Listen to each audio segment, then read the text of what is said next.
Hey there, good looking people of the internet. Welcome to the Ruby Tuesday. My name's Ruben. On this channel we do anime, world cinema and animation and whatever takes my fancy. This time we have a sort of Netflix world cinema film called Athena.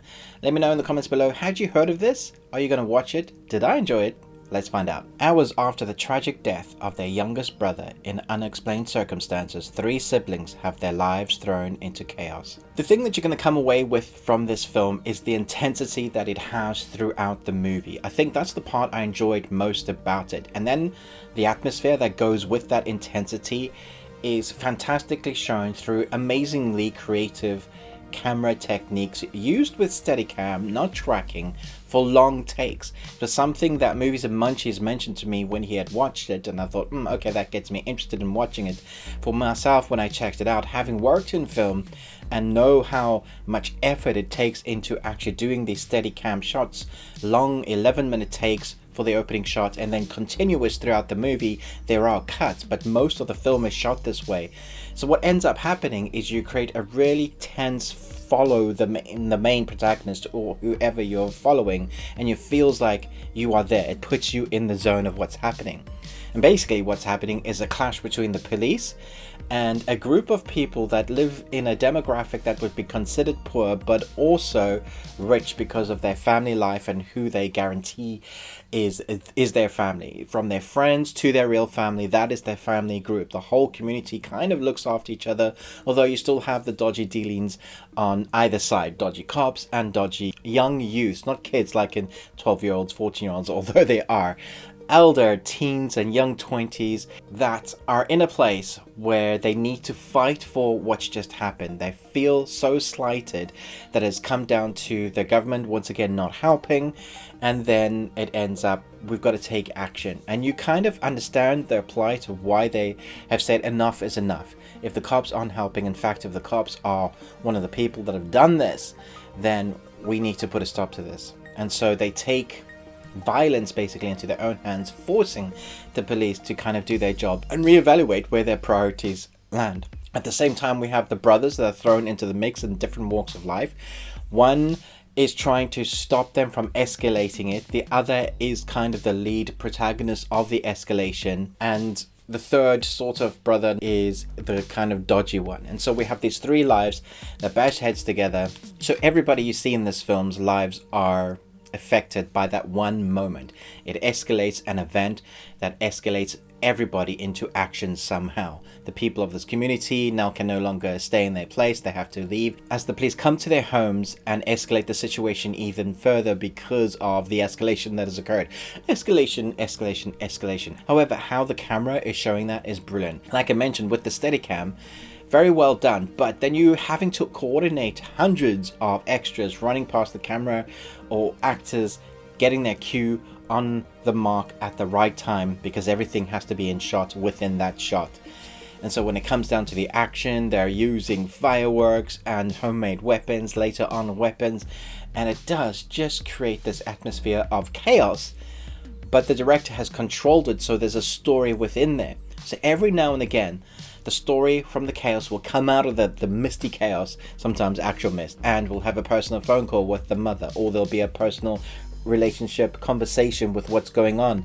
One brother's pleading with the other, or there'll be a key marked moment which gut punches you, and then you're so much more invested in what's going to happen. Now I would say I had to get Chris from Movies and Munchies, mentioned him twice now, to explain to me what happened at the ending. I had an idea but I wasn't sure.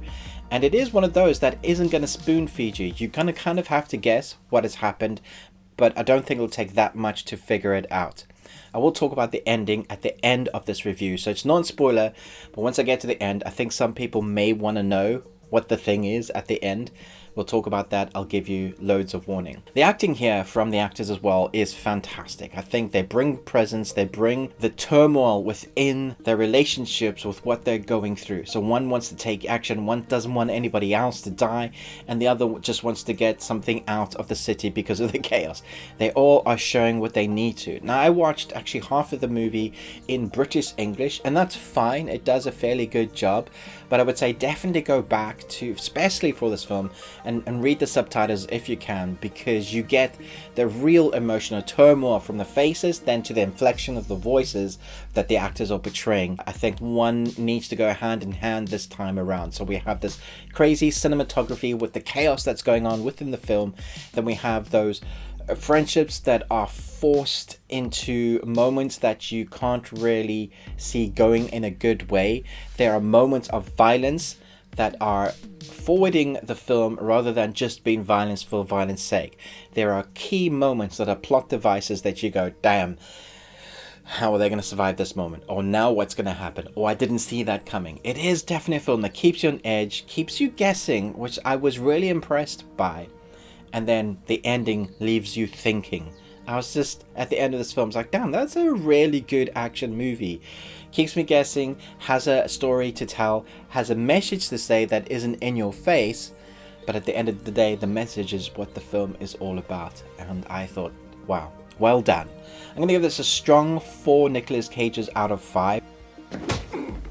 There are some moments that I just wanted some more backstory with some of those characters, which is why I haven't given it a 5 out of 5.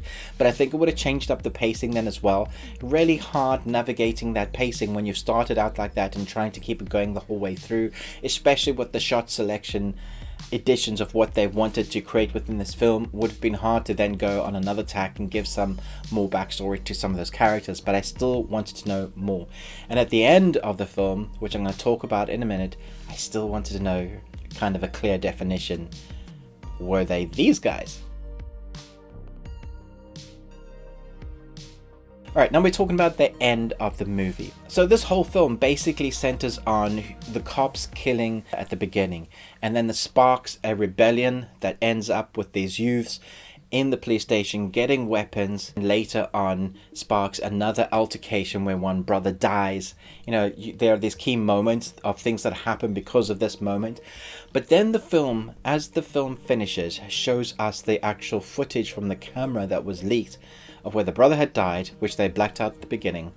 And then we see the cops burning their uniform, and on the back was this tattoo. And what I understand, at least how Chris from Movies and Munchies was explaining to me, and made a lot of sense, was that this was a moment to antagonize them into action on purpose to create the conflict needed. So it wasn't the cops in fact, but it was a group of people that have that in hand. It's an Orthodox cross, so it's a group of right-wing extremists who took it upon themselves because the kid that they killed was Muslim, so it had a racist connotation to it, but at the same time it had a political connotation to it. So there are all these things that they did, that they maneuvered these people into killing each other basically, which is quite nasty. There's a big statement there. Let me know your thoughts on the ending. Thanks so much for watching, but most of all, until next time, remember, live long Tuesday.